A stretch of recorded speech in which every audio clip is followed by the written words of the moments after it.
सोच ये ना रखें कि मुझे रास्ता अच्छा मिले, सोच ये ना रखें कि मुझे रास्ता अच्छा मिले, बल्कि ये होना चाहिए कि जहाँ मैं पाँव रखूँ वो रास्ता अच्छा हो जाए। तो हेलो फ्रेंड, कैसे हैं आप सब? आई होप आप सब अच्छे होंगे और अपनी प्रिपरेशन घर पे बहुत अच्छे से कर रहे होंगे। मैं राहुल पटेल सर एक बार फिर आपका हार्दिक स्वागत करता हूँ आपके अपने ही channel RKCI an academy of English Damoh पर।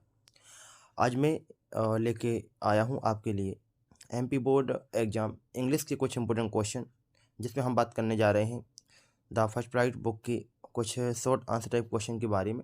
तो चलिए स्टार्ट करते हैं इस इम्पोर्टेंट सेशन को।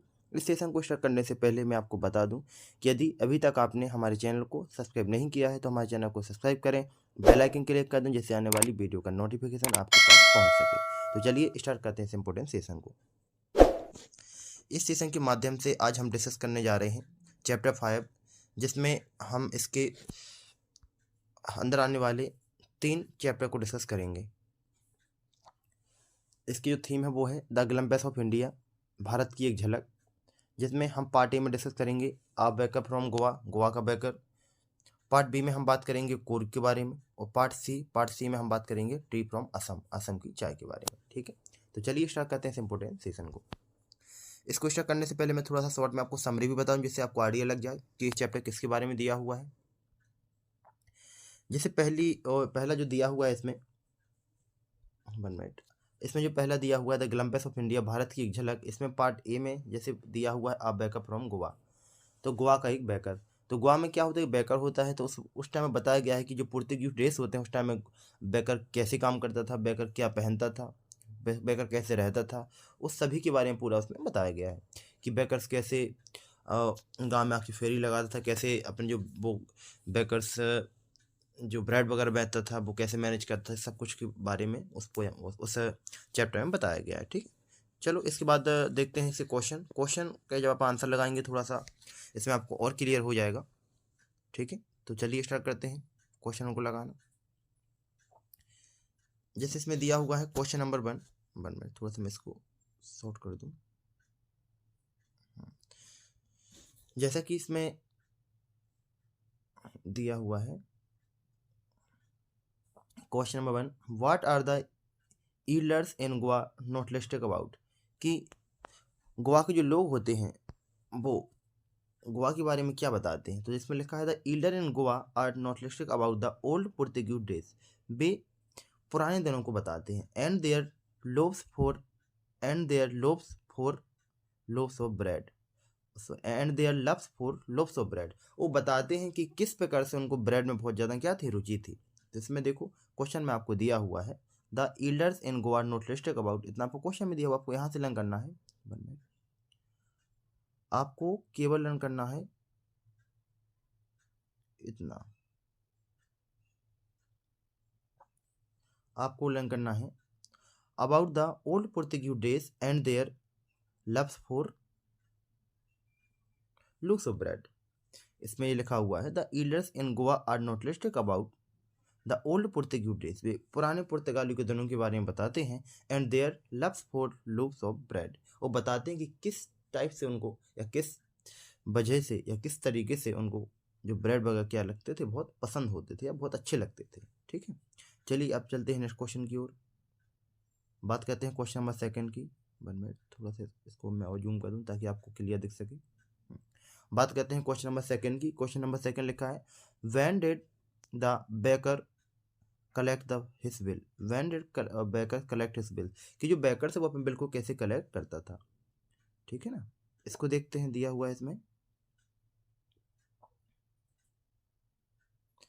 The baker collected his bills all the end of month, वो पूरे बिल को मंथ के लास्ट में कलेक्ट करता था। इसमें लिखा है द बेकर्स, यहाँ कलेक्टेड हो जाएगा क्योंकि डेट लगा हुआ है तो V2 लग जाएगा यहाँ पे, है ना, यहाँ पे डेट है तो क्या हो जाएगा, V2 हो जाएगा। तो इसमें दिया हुआ है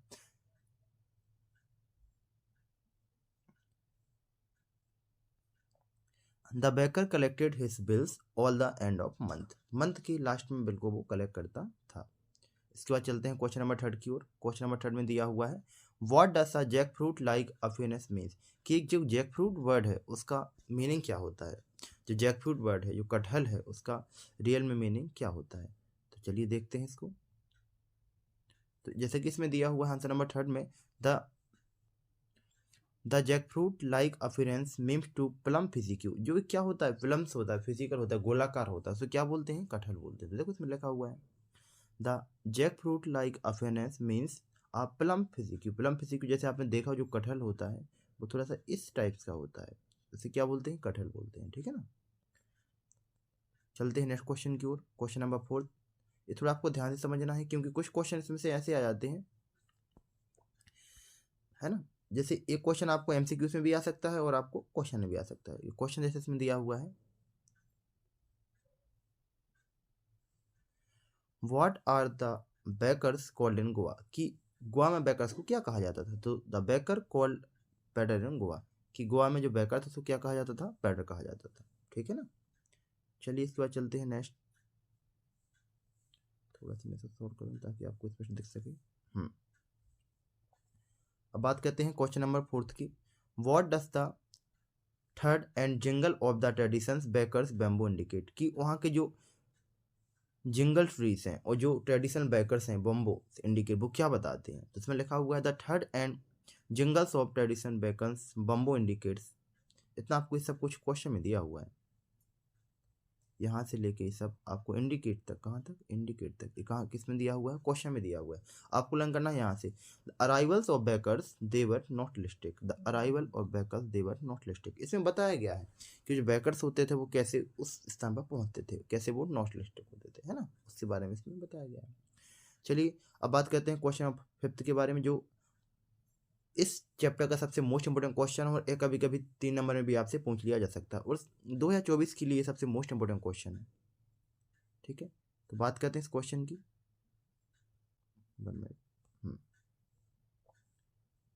क्वेश्चन जैसे में लिया हुआ, what did the bakers wear in the Portuguese days, की पुर्तगीज डेज में बेकर्स क्या पहनते थे, और when the author was young, और जब वो एथर यंग था तो वो क्या पहनता था, इसके बारे में बताया गया है।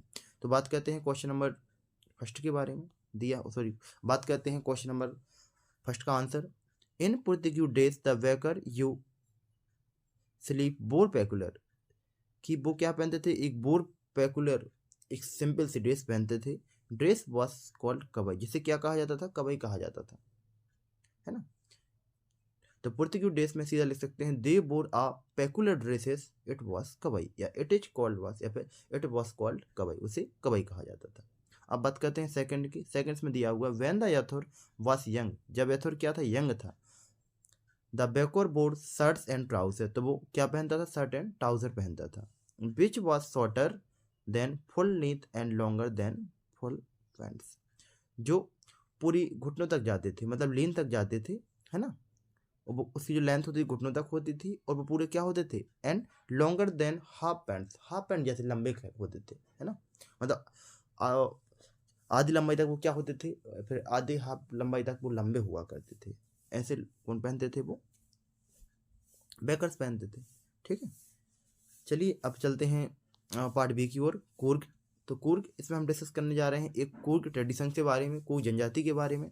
यहाँ पे जनरल क्रिपक्का की बात भी की गई है और बताया गया है कि कुर्ग कहाँ स्थित है, जो कावेरी रिवर के किनारे पर स्थित है, जो मैसूर और मैंगलोर की एक बॉर्डर पर आता है ना। ये सब कुछ इस चैप्टर के माध्यम से बताया गया। और यहाँ पे बताया गया है कि जो ग्रीन रेन फॉरेस्ट और या फिर ऑल ओवर जो वर्ल्ड की पूरी बारिश होती है उससे 13% जो बारिश होती है वो कहाँ पे होती है, वो कुर्ग में होती है। ठीक है, तो चलिए बढ़ते हैं थोड़ा सा और आगे। अब बात करते हैं क्वेश्चन नंबर 6 की। क्वेश्चन नंबर 6 जैसा कि इसमें दिया हुआ है, 1 मिनट, वेयर इज कुर्ग, कि Coorg, where is Coorg located, कि कुर्ग कहाँ स्थित है। ठीक है ना, कुर्ग कहाँ स्थित है। जैसे इसमें लिखा हुआ है Coorg the smallest district of Karnataka, जो कुर्ग है वो स्मॉलेस्ट डिस्ट्रिक्ट है कहाँ पर, कर्नाटका का। Which lies between Mysore and coastal town of Mangalore, जो 1 मिनट, जो कुर्ग है, Coorg is a smallest district of Karnataka which lies down between Mysore and, हाँ, Mysore and coastal town of Mangalore, जो मैसूर में और कोस्टल टाउन मैंगलोर में स्थित है। सीधा आपको याद रखना है कि कुर्ग यदि ए है तो एक डिस्ट्रिक्ट है कहाँ पर, कर्नाटका का एक डिस्ट्रिक्ट, 1 मिनट, हाँ, कर्नाटका का ये डिस्ट्रिक्ट है। और एक कहाँ पर स्टेट है, मैसूर, और जो मैंगलोर है, मैसूर और जो मैंग्रोव है उसके कोस्टल टाउन के बीच में क्या है, स्थित है। ठीक है ना। चलिए अब बात करते हैं नेक्स्ट क्वेश्चन के बारे में। जैसे इसमें दिया हुआ है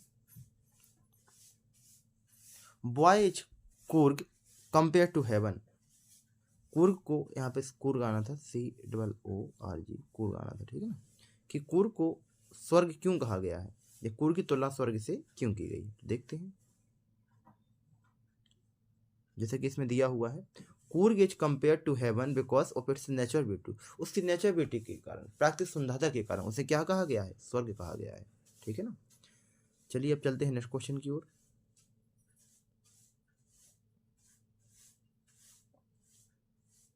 बात करते हैं क्वेश्चन नंबर 8 की। इसे लिखा हुआ है कि what is the nature of peoples Coorg, कि कूर्ग के लोगों का बनमैट, कि कूर्ग के लोगों का नेचर क्या था। The peoples of Coorg are brave and independent. वहाँ के जो लोग होते थे वो क्या होते थे, ब्रेव होते थे और इंडिपेंडेंट होते थे। They have the tradition of courage and brave. उनमें बहुत क्या होती थी, बहुत साहस होता था और बहुत वो क्या होते थे, साहसी होते थे। मतलब वो थोड़े से वीर या सूरवीर टाइप होते थे, है ना, वीरता दिखाते थे वो। सीधे सीधे इसमें आपको लर्न करना है what is the nature of peoples of Coorg. Coorg के लोगों का नेचर कैसा होता है, इतना आप क्वेश्चन में से सीधा लिख सकते हैं। The peoples of Coorg are brave and independent. वो ब्रेव और इंडिपेंडेंट होते थे, स्वतंत्र होते थे। And they have traditional of courage. उनमें क्या होता था, करेज होता था। ट्रेडिशन क्या होता था, करेज होता था। एंड ब्रेव, और वो क्या होते थे, साहसी भी हुआ करते थे या होते थे। ठीक है ना। सीधा आप ले सकते हैं जो कूर्ग के लोग थे वो इंडिपेंडेंट होते थे, ब्रेव होते थे और क्या होते थे, करेज होते थे। मतलब वो कैसे होते थे, IBC होते थे, इंडिपेंडेंस, ब्रेव और करेज। ठीक है ना। चलते हैं नेक्स्ट क्वेश्चन की ओर। बात करते हैं क्वेश्चन नंबर 9 की। ये मोस्ट इंपोर्टेंट क्वेश्चन है। What are the peoples Coorg known as, कि जो कूर्ग के लोग होते थे वो, उनको क्या कहा जाता था, है ना, उनको क्या कहा जाता था। तो देखते हैं। जैसे कि इसमें दिया हुआ है the peoples of Coorg known as the descends of the Arab. उनको अरब कहा जाता था या अरब के वंशज कहा जाता था। डिस्केंड मीन्स होता है वंशज, अरब के वंशज कहा जाता था। They are called Kodavas. उनको क्या बोलते थे, कोडाबास बोलते थे। क्या बोलते थे, कोडाबास बोलते थे। ठीक है ना। चलिए अब बात करते हैं क्वेश्चन नंबर 10 की। Question number 10, who was general Kariappa. General Kariappa कौन थे। General Kariappa was the first Indian commander and the chief of the Indian army. जो जनरल करीपक्का थे वो फर्स्ट इंडियन कमांडर थे, कहाँ के, इंडियन आर्मी के। ठीक है ना। सीधा आप लिख सकते हो general Kariappa was the first commander of Indian army. हो गया। इसके बाद बात करते हैं क्वेश्चन नंबर 11 की। क्वेश्चन नंबर 11 में दिया हुआ है,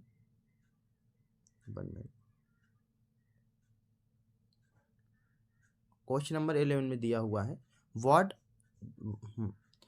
the source of water for the river Kaveri. कि जो रिवर कावेरी होती थी वहाँ पे पानी का माध्यम क्या होता था, रिवर कावेरी के लिए पानी का जो सोर्स होता था वो क्या होता था। The river Kaveri gets its water from the forest and it's of the Korg.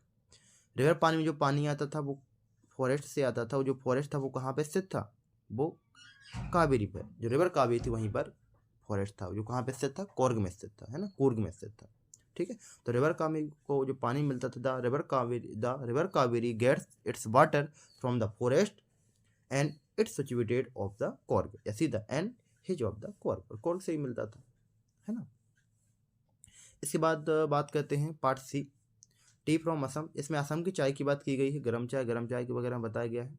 इसमें दो दोस्त होते हैं, प्रांजल होता है और उसका एक फ्रेंड होता है। वो दोनों घूमने के लिए, प्रांजल और राजवीर दोनों घूमने के लिए जाया करते हैं। तो जो प्रांजल के फादर होते हैं वो टी गार्डन में जॉब करते हैं। तो जब वो पहली बार टी गार्डन को देखता है तो वो शौक हो जाता है क्योंकि इसके पहले उसने कभी भी टी गार्डन को नहीं देखा था।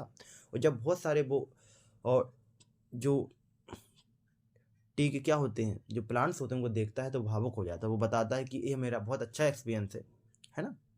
इसके थ्रू इस पूरी स्टोरी को डिस्क्राइब किया गया है। चलिए तो लगाते हैं कुछ क्वेश्चन को, जिससे वो थोड़ा सा आपको क्लियर हो जाएगा।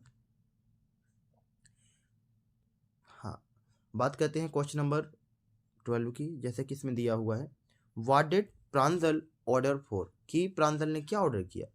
तो Pranjol order for 2 cup of tea. Pranjol ने 2 कप टी ऑर्डर की, है ना। Where were both the boys going, दोनों बॉयज कहाँ जा रहे थे, तो both of the boys were going to Assam, दोनों बॉयज कहाँ जा रहे थे, असम जा रहे थे। मैंने आपको देखो उससे भी बताया था कि WHS क्वेश्चन का भी आपके क्वेश्चन आंसर में बहुत बड़ा रोल होता है। यदि आपने इनको सीख लिया ना तो इसमें भी आपके मार्क्स मिलने के चांसेस बढ़ जाए। जैसे मैंने आपको बताया तो वेयर के स्थान पर केवल आपको प्लेस लगाना होता है, देखो सीधा लग गया। The boys were going to the, both of the boys were going to Assam, वो कहाँ जा रहे थे, असम को जा रहे थे, असम में जा रहे थे, ठीक है ना। इसके बाद बात करते हैं क्वेश्चन नंबर 14 के बारे में।